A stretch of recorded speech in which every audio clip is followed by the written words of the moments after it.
नमस्कार, मैं रचना शर्मा। चढ़ती कला टाइम टीवी देख रहे सभी दर्शकों का स्वागत करती हूं। आप देख रहे हैं उत्तर प्रदेश के समाचार। अयोध्या में काशी के पावन अवसर पर आयोजित पंचकोसी परिक्रमा में आज रविवार को लाखों श्रद्धालुओं की आस्था उमड़ पड़ी। सुबह से ही लंबी कतारें परिक्रमा मार्ग पर देखने को मिली। आसपास के जिलों के साथ साथ बड़ी संख्या में बिहार से भी श्रद्धालु पहुंचकर परिक्रमा में शामिल हुए। श्रद्धालुओं के लिए परिक्रमा मार्ग पर जगह जगह पेयजल, चिकित्सा और सुरक्षा की विशेष व्यवस्थाएं की गई थी। प्रशासन की ओर से पुलिस बल तैनात कर भीड़ को सुचारू रूप से नियंत्रित किया गया ताकि श्रद्धालुओं को किसी प्रकार की परेशानी न हो। उल्लेखनीय है कि अयोध्या में बीते 20 मार्च में श्री लक्ष्मी नारायण महायज्ञ का आयोजन चल रहा था और शनिवार को इसका विधिवत समापन हो गया। और इस धार्मिक आयोजन में भी बिहार सहित विभिन्न राज्यों से श्रद्धालु पहुंचे हुए थे। महायज्ञ के समापन के अगले ही दिन यानी आज एकादशी पर आयोजित पंचकोसी परिक्रमा में भी बड़ी संख्या में श्रद्धालुओं की भागीदारी देखने को मिल रही है। श्रद्धालुओं ने परिक्रमा करते हुए भगवान के प्रति आस्था प्रकट की और प्रदेश और देश की सुख समृद्धि की कामना की। मुख्यमंत्री योगी आदित्यनाथ ने आज 665 नर्सिंग अधिकारियों को नियुक्ति पत्र सौंपे, जिनकी भर्ती प्रक्रिया लगभग 6 महीने से लटकी हुई थी। मार्च 2024 में लोहिया संस्थान प्रशासन ने नर्सिंग ऑफिसर के खाली पदों पर भर्ती करने का फैसला किया था और 665 पदों के लिए विज्ञापन भी जारी किया गया था। भर्ती के लिए 11 अक्टूबर 2025 को कंप्यूटर आधारित परीक्षा आयोजित की गई थी और 12 अक्टूबर को परिणाम के साथ मेरिट सूची भी जारी हो चुकी थी और चयनित उम्मीदवारों के प्रमाण पत्र और अनुभव की जांच समेत सभी औपचारिकताएं 6 महीने पहले भी पूरी कर ली गई थी, लेकिन तब तक नियुक्ति पत्र या ज्वाइनिंग की तारीख घोषित नहीं की गई थी। अब तय कार्यक्रम के तहत आज मुख्यमंत्री योगी आदित्यनाथ इन अधिकारियों को नियुक्ति पत्र प्रदान करने पहुंचे, जिससे इन युवाओं और उनके परिवारों में खुशी और उम्मीद की लहर दौड़ पड़ी।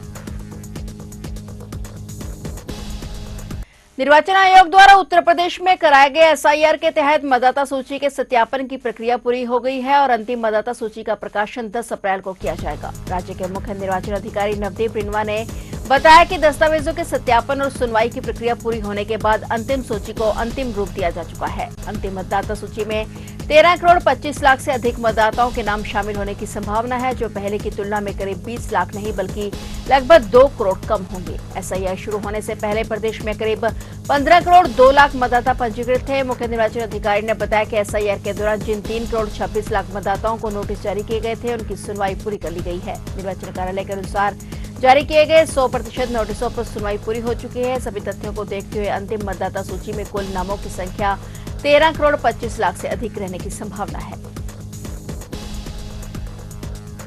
उत्तर प्रदेश के सुल्तानपुर जिले की एक विशेष अदालत में लोकसभा में नेता प्रतिपक्ष राहुल गांधी के खिलाफ जारी एक मानहानि मामले की सुनवाई हुई। एमपी एमएलए अदालत में सुनवाई के दौरान शिकायतकर्ता के वकील ने राहुल गांधी की आवाज का नमूना लेने का निर्देश देने का अनुरोध किया। वादी के अधिवक्ता संतोष कुमार पांडेय ने बताया कि अदालत में राहुल गांधी की आवाज के नमूने की जांच के लिए अनुरोध किया गया और उन्होंने दंड प्रक्रिया संहिता की धारा 311 सहपाठिता द्वारा 91 के धारा के तहत एक अर्जी दी है और अर्जी में राहुल गांधी की आवाज का नमूना लेने का अनुरोध किया गया, जिसे पहले ही दाखिल की गई सीडी के साथ फोरेंसिक लैब में मिलान कराने का अनुरोध किया गया। अधिवक्ता पांडे ने बताया कि वे अगली सुनवाई पर बचाव पक्ष की आपत्ति को लेकर बहस करेंगे। राहुल गांधी के वकीलों के इस अनुरोध पर आपत्ति दर्ज कराई गई, जिसके बाद मामले की अगली सुनवाई 6 अप्रैल के लिए निर्धारित कर दी गई। मेरठ में बीएसएफ जवान की गोली मारकर हत्या कर दी गई, जिससे इलाके में सनसनी का माहौल फैल गया। हमलावर ने घर में घुसकर वारदात को अंजाम दिया और फरार हो गया। नैन सिंह बीएसएफ में कांस्टेबल के पद पर तैनात थे। वे 6 मार्च को छुट्टी पर घर आए हुए थे और वारदात के समय वे घर पर सो रहे थे। गोली की आवाज सुनकर पड़ोसी दौड़ते हुए मौके पर पहुंचे। घटना की सूचना पुलिस को दी गई। घर वालों ने पुलिस को बताया और गांव के एक युवक से पुरानी रंजिश चल रही थी और इसे लेकर 3 दिन पहले और आज झगड़ा हुआ और घटना इंचोली थाना क्षेत्र के धनपुर गांव की है। नैन सिंह 6 मार्च को छुट्टी पर घर आए थे और उन्हें 2 अप्रैल को वापस ड्यूटी पर जाना था और गोली लगते ही नैन सिंह ने मौके पर ही दम तोड़ दिया। पड़ोसियों की सूचना पर एसएसपी अविनाश पांडे और इंचोली थाना पुलिस और सीओ सदर देहात सुधीर सिंह मौके पर पहुंचे। नैन सिंह की हत्या से धनपुर गांव के लोग गुस्से में हैं। फिलहाल मौके पर भारी पुलिस बल तैनात किया गया है। पुलिस ने शव को पोस्टमार्टम के लिए भेज दिया है। पुलिस परिजनों और ग्रामीणों से पूछताछ कर रही है। साथ ही आसपास लगे सीसीटीवी कैमरों की फुटेज भी खंगाली जा रही है। एसएसपी अविनाश पांडे ने बताया कि पुलिस ने 3 लोगों को हिरासत में लिया है, उनसे पूछताछ की जा रही है। जल्द ही आरोपियों को गिरफ्तार कर लिया जाएगा।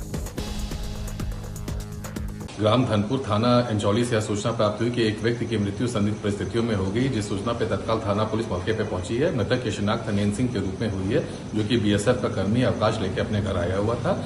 घटनास्थल का निरीक्षण वरिष्ठ पुलिस अधीक्षक महोदय द्वारा एवं अन्य अधिकारियों द्वारा किया जा चुका है। घटना से जो भी साक्ष्य हैं एफएसएल के माध्यम से जुटाए जा रहे हैं। सही घटना का अनावरण किया जाएगा, शीघ्र ही इसका सफल निस्तारण किया जाएगा। नेशनल हाईवे और गोरखपुर लिंक एक्सप्रेसवे पर सफर करने वाले लोगों की जेब ढीली होगी। 1 अप्रैल से सफर करना महंगा हो जाएगा। टोल दरों में लगभग 5% की बढ़ोतरी हुई है। यह बढ़ोतरी 1 अप्रैल से लागू हो जाएगी। राष्ट्रीय राजमार्ग विकास प्राधिकरण एवं उत्तर प्रदेश एक्सप्रेसवे औद्योगिक विकास प्राधिकरण ने नई रेट लिस्ट जारी कर दी है और नगद भुगतान बंद कर दिया गया है। फास्टैग के जरिए या ऑनलाइन के टोल टैक्स ही जमा करना होगा। हल्के वाहनों से यात्रा करने पर प्रत्येक टोल प्लाजा पर 5 से 10 रुपए टोल टैक्स बढ़ जाएगा और एक्सप्रेसवे की यात्रा में मिनी बस का टोल टैक्स नहीं बढ़ाया गया है। परियोजना प्रबंधक ने बताया कि टोल की नई रेट लिस्ट जारी कर दी गई है और आदेश के अनुसार इसे 1 अप्रैल अर्थात 31 मार्च की रात 12 बजे से लागू कर दिया जाएगा। उत्तर प्रदेश के बिजली उपभोक्ताओं को अप्रैल महीने में एक बार फिर झटका लगने के आसार हैं। ईंधन अधिभार शुल्क में 2.14% की वृद्धि के चलते प्रदेश के उपभोक्ताओं पर लगभग 142 करोड़ रुपए का अतिरिक्त भार पड़ेगा। उत्तर प्रदेश राज्य विद्युत उपभोक्ता परिषद के अध्यक्ष और राज्य सलाहकार समिति के सदस्य अवधेश कुमार वर्मा ने बताया कि मार्च में ईंधन अधिभार शुल्क में 2.42% की कमी की गई थी, जिससे उपभोक्ताओं को करीब 141 करोड़ रुपए की राहत मिली थी। हालांकि अब अप्रैल में यह राहत खत्म होती दिख रही है और प्रदेश के उपभोक्ताओं पर अतिरिक्त आर्थिक बोझ पड़ेगा। उपभोक्ता परिषद ने ईंधन अधिभार वसूली के फॉर्मूले पर सवाल उठाते हुए विद्युत नियामक आयोग से इसकी जांच कराने की मांग की है। वर्मा ने दावा किया है कि प्रदेश के बिजली उपभोक्ताओं का बिजली कंपनियों पर 51,000 करोड़ रुपए से अधिक का सरप्लस है और ऐसे में हर महीने ईंधन अधिभार शुल्क की वसूली करना पूरी तरह अनुचित है। और उन्होंने कहा कि पावर कॉर्पोरेशन द्वारा अपनाया गया फॉर्मूला उपभोक्ताओं के हित में नहीं है और इसमें पारदर्शिता की कमी है। परिषद ने मांग की है कि इस फॉर्मूले में बदलाव किया जाए ताकि उपभोक्ताओं को अनावश्यक आर्थिक बोझ से राहत मिल सके। झांसी पुलिस की अभिरक्षा से फरार दतिया मध्य प्रदेश का शातिर बदमाश नदीम आज सुबह पुलिस मुठभेड़ में गिरफ्तार हो गया। पैर में गोली लगने से वह घायल हो गया। पुलिस ने घायल नदीम को मेडिकल कॉलेज में भर्ती कराया। 16 मार्च को कोतवाली पुलिस ने मुठभेड़ के दौरान दतिया निवासी शातिर बदमाश नदीम को गिरफ्तार किया था। उसे शहर में 2 चोरियां की थी। उसकी डॉक्टरी परीक्षण कराने पुलिस जिला अस्पताल ले गई और यहां से मौका पाकर नदीम फरार हो गया था। इस मामले में एसएसपी ने उन 2 सिपाहियों को भी निलंबित कर दिया जो उसे लेकर जिला अस्पताल गए थे। इसके बाद से आरोपी को पकड़ने के लिए पुलिस लगातार दबिश दे रही थी, लेकिन वह हाथ नहीं आ रहा था। और इस बीच आरोपी नदीम के कोतवाली क्षेत्र के नगरिया कुआं के पास आने की सूचना मिली और इस पर पुलिस ने वहां घेराबंदी की और बिना नंबर के अपाचे बाइक से आ रहे एक युवक को रुकने का इशारा किया। पुलिस के अनुसार युवक रुकने की बजाय बाइक मोड़कर भागने लगा। पुलिस टीम ने पीछा किया तो थोड़ी दूरी पर ही युवक की बाइक असंतुलित होकर गिर गई और इसके बाद वह पुलिस टीम पर तमंचे से फायरिंग करने लगा और जवाब में पुलिस ने भी गोली चलाई और गोली लगने से नदीम घायल हो गया। उसके पास से तमंचा, 3 खोखा और एक जिंदा कारतूस और बाइक बरामद हुई है। आज थाना कोतवाली पुलिस और एसओजी टीम अपराधियों की धरपकड़ हेतु तत्पर थे। उसी समय एक मुखबिर से सूचना प्राप्त हुई कि हाईवे से नगरिया कुआं की ओर जाने वाले रास्ते पर विगत दिनों पुलिस कस्टडी से फरार हुए अभियुक्त को देखा गया है। वो अपने किसी परिचित से मिलने के लिए जा रहा है। इस सूचना पर तत्काल एसओजी और कोतवाली पुलिस ने घेराबंदी की। जैसे ही नदीम ने पुलिस को देखा तो उसने अपनी मोटरसाइकिल को मोड़कर भागने का प्रयास किया, लेकिन उसका संतुलन बिगड़कर वो गिर गया। पुलिस ने उसको रुकने के लिए कहा, किंतु वह रुका नहीं और पुलिस पर जान से मारने की नीयत से फायर कर दिया। पुलिस ने भी जवाबी आत्मरक्षा फायरिंग करते हुए उसे मौके से गिरफ्तार किया। घायल को उपचार हेतु मेडिकल कॉलेज भेज दिया गया है। इसके कब्जे से एक मोटरसाइकिल, तमंचा, कारतूस और खोखे की बरामदगी हुई है। विगत दिनों 14 मार्च को थाना कोतवाली क्षेत्र में एक चोरी हुई थी।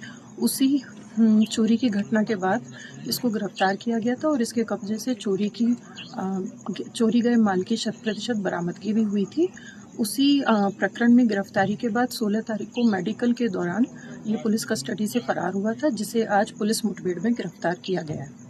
यूपी के अमरोहा जिले के हसनपुर कोतवाली क्षेत्र के पिपलौती कला गांव में दिल दहला देने वाली वारदात हुई है। घर के टीन शेड में सो रहे मजदूर मेहराज उर्फ मिराज के अज्ञात हमलावरों ने हाथ पैर बांधकर धारदार हथियार से गला रेत कर हत्या कर दी। घटना के समय उनकी पत्नी रूही और बच्चे भी पास में सो रहे थे। सुबह पत्नी बेहोशी की हालत में मिली, जबकि बच्चों को कोई चोट नहीं आई। मौके पर पहुंची पुलिस जांच में जुट गई है। ग्रामीणों के मुताबिक महराज अपनी पत्नी और बच्चों के साथ घर के टीन शेड में अलग अलग चारपाइयों पर सोए हुए थे और जब उनके पिता आज सुबह मोबीन पहुंचे तो महराज को खून से लथपथ पड़ा देखा और पास जाकर देखा तो उसके हाथ पैर बंधे हुए थे और गर्दन पर गहरे घाव थे। यह देख परिवार में चीख पुकार मच गई और देखते ही देखते मौके पर ग्रामीणों की भीड़ जुट गई। पुलिस आसपास के लोगों से पूछताछ कर रही है और घटनास्थल से साक्ष्य जुटाए जा रहे हैं। सीओ पंकज त्यागी ने बताया कि हत्या के पीछे की वजह फिलहाल स्पष्ट नहीं हो सकी है। सभी संभावित पहलुओं को ध्यान में रखकर जांच की जा रही है। जल्दी घटना का खुलासा कर आरोपियों को गिरफ्तार कर लिया जाएगा। तो आप देख रहे थे उत्तर प्रदेश के समाचार और नए समाचारों के साथ फिर से हाजिर होंगे। तब तक के लिए देखते रहिए चढ़ती कला टाइम टीवी और मुझे दीजिए इजाजत। धन्यवाद।